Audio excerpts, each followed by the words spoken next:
My name's Eli Howey. I'm a multidisciplinary artist. I'm first and foremost a painter, but because of my involvement with the DIY community, I started doing zines and comics and books. And that ended up branching out to silk screening and printmaking, and then ceramics and sculpture and installation. I really I see other mediums as an opportunity to put my filter, my aesthetic through all these different filters and see there's just like different things you can communicate with different mediums. I'm really inspired by conversation, because I'm a visual person. When people speak, I picture everything that they say. So just like different types of conversation about the topics that I work with. So that's usually like mental health and addiction and gender and identity.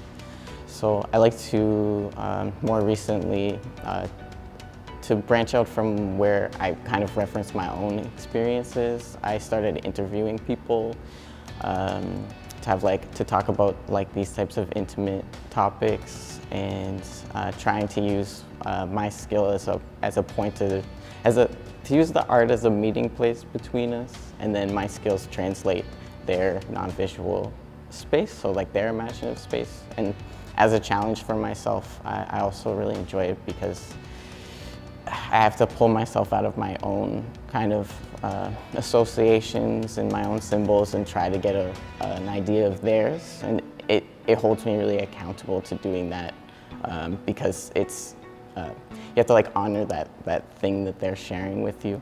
I decided to prioritize art pretty young, maybe when I was 8 or 9. I was really, I didn't feel very challenged inside of institutional learning systems, and while I was still there, I wanted to find a way to challenge myself. So it created a space where I could facilitate my own learning, and because I was technically spending most of my time, at a desk or in a situation where there's a lot of idle time, it was really focused around memorizing and then working from memory. So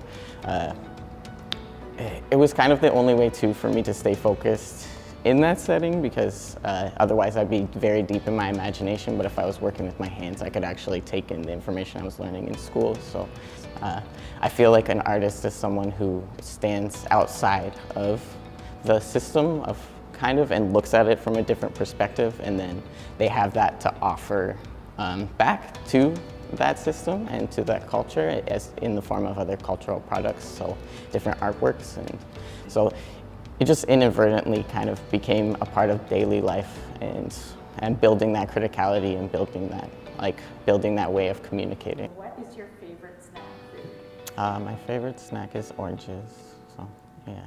It's perfect and portable studio snack for me.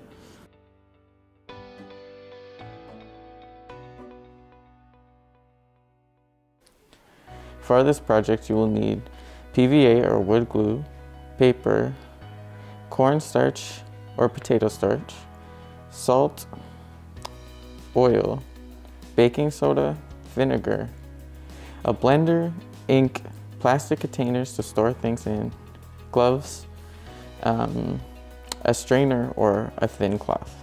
Step 1.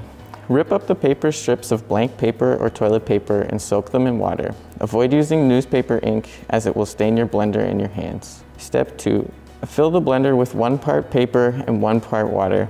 Blend for 20 seconds. If your blender has small blades, add extra water to make it easier on the motor.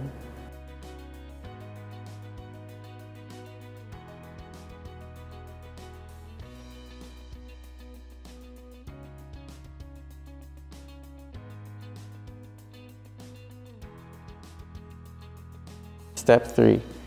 Place a straining cloth into a bowl and pour the paper pulp into the bowl.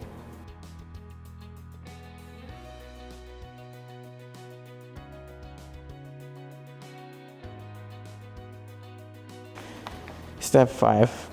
Add all of the wet ingredients slowly to the dry ingredients in a disposable plastic container like a Tupperware or a yogurt container.